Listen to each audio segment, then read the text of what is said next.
हरे राम राम राम हरे हरे,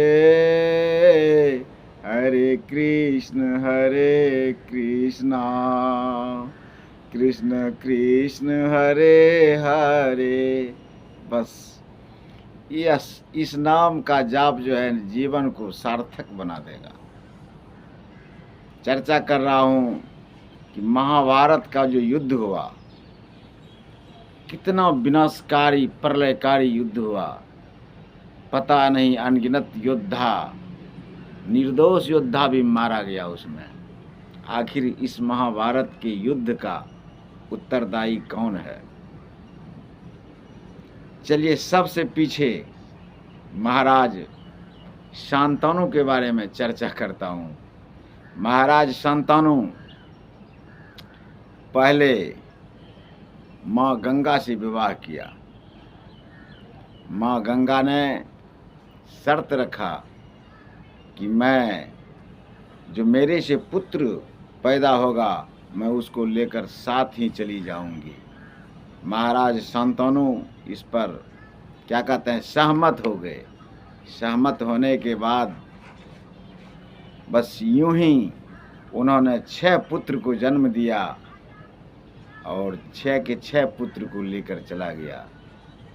अंत में भीष्म पितामह जब उनका जन्म हुआ तो महाराज शांतनु रोक लिया उनको और गंगा चली गई।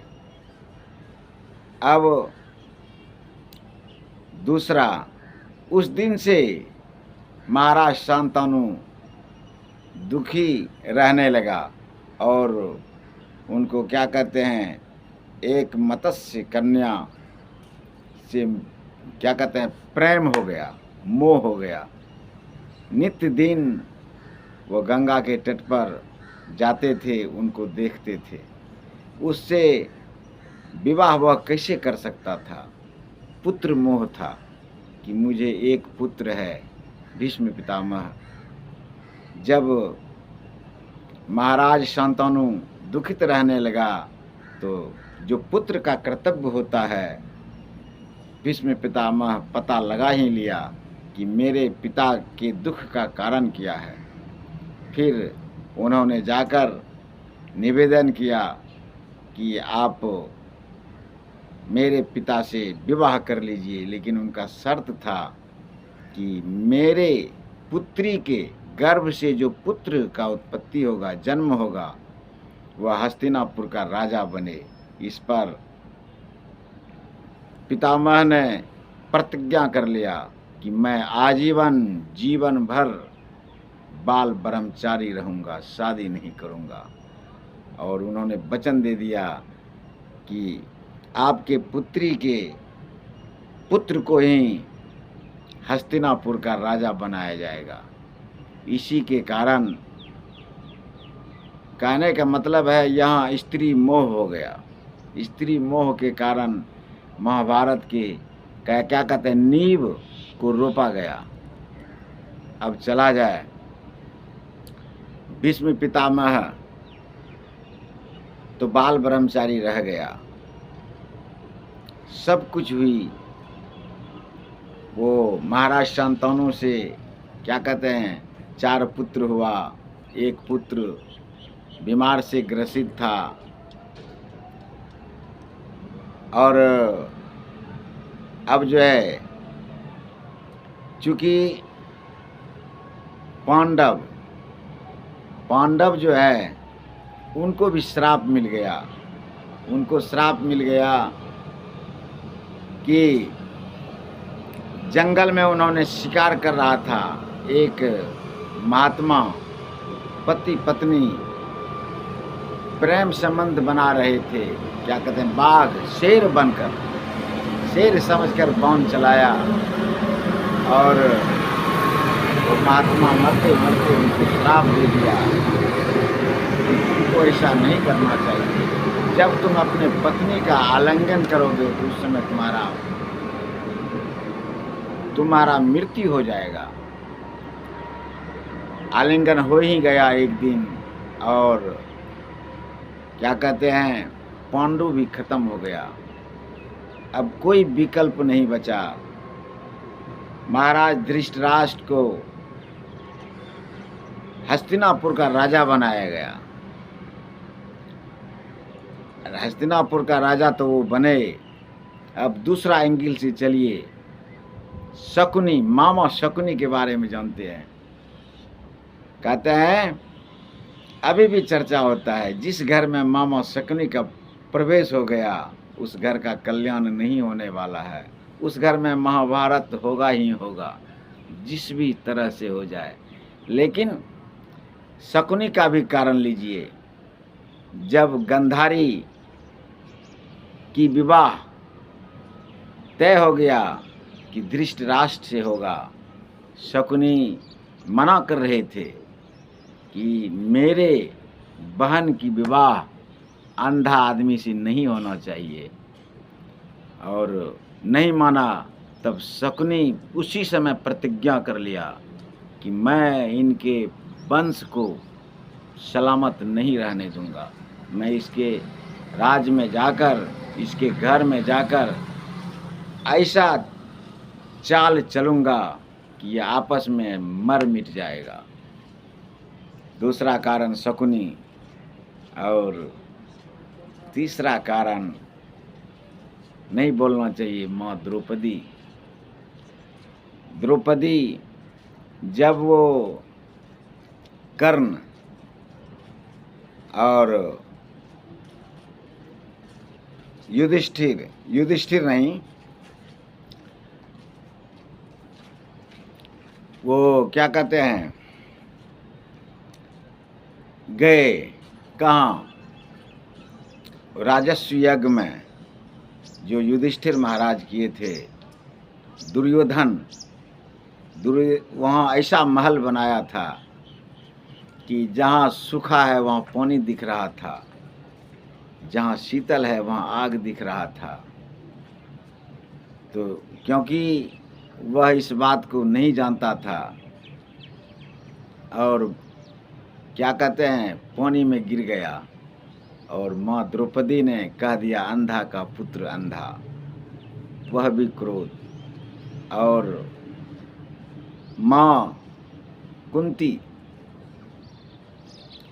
कुमारी में दानवीर कर्ण को जन्म दिया, इस बात को छुपा लिया लोक लज्जा के कारण। और दानवीर कर्ण को पांडव का श्रेय नहीं मिला, उनको श्रेय मिला तो दुष्ट दुर्योधन का। दुष्ट दुर्योधन जो है, कर्ण के वीरता के अभिमान से महाभारत में समस्त योद्धा को, जो पांडव दल की योद्धा था, सबका संहार करने में समर्थवान समझकर घमंड कर लिया।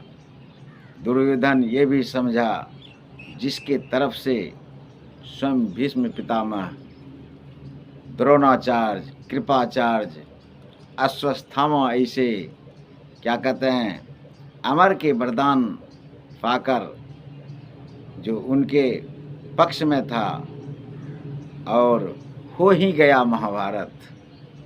कृष्ण भगवान प्रयत्न किया शांति दूत बनकर कि अगर द्रौपदी का चीरहरण भी हो गया, लक्षागृह भी हो गया, फिर भी मैं पांडव को मना लूँगा, लेकिन आप जो है पांडव को उनका इंद्रप्रस्थ वापस कर दीजिए।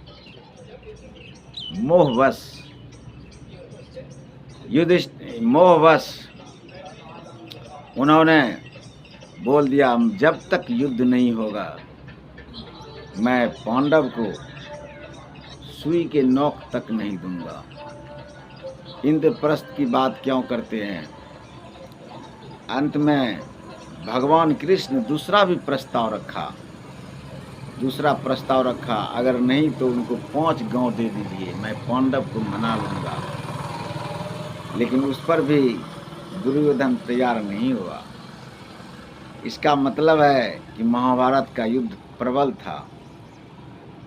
भगवान कृष्ण भी नहीं बोलना चाहिए, कदाचित महाभारत के युद्ध का अवश्य उत्तरदायी है, क्योंकि लिखे हैं गीता में, यदा यदा ही धर्मस्य ग्लानिर्भवति भारत अभ्युत्थानम अधर्मस्य प्रजात्मानं सृजाम्यहं धर्म संस्था पुनर्थाय संभवामि युगे युगे। क्योंकि जिस घर में, जिस वंश में एक स्त्री का, क्या कहते हैं, नग्न स्त्री को नग्न करने का संपूर्ण प्रयास किया गया, वह अच्छा वंश है, वह अच्छा नहीं हुआ। जहाँ बड़े का सम्मान नहीं हुआ, अर्थात वहाँ जो है धर्म का ग्लानि हो रहा था, इसलिए नारायण ने महाभारत होने से नहीं रोक सका, प्रयत्न किया। इन्हीं शब्दों के साथ, और धृतराष्ट्र को क्या हुआ, पुत्र मोह। महाराज धृतराष्ट्र सोचे कि मैं राजा हूँ तो मेरे बाद मेरा पुत्र दुर्योधन ही हस्तिनापुर का राजा बने।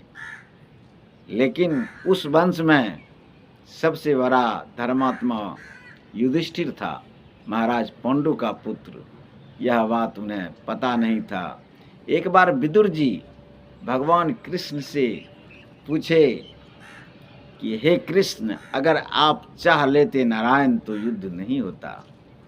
दूसरी कथा में रखूँगा कि भगवान कृष्ण भी विदुर को चकमा दे दिए थे और विदुर को कुष्ठ हो गया था। बहुत बात समझाया उन्होंने कि विदुर, महाभारत का सिर्फ मेरे प्रयास करने से महाभारत नहीं रुकता। अगर सब आदमी प्रयास करता, कदाचित उसमें दुर्योधन का भी हाथ होता तो महाभारत रुक जाता।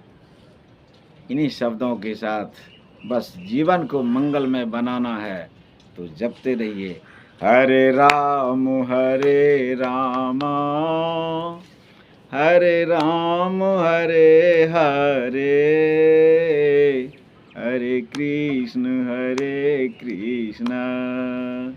कृष्ण कृष्ण हरे हरे। जय श्री राम।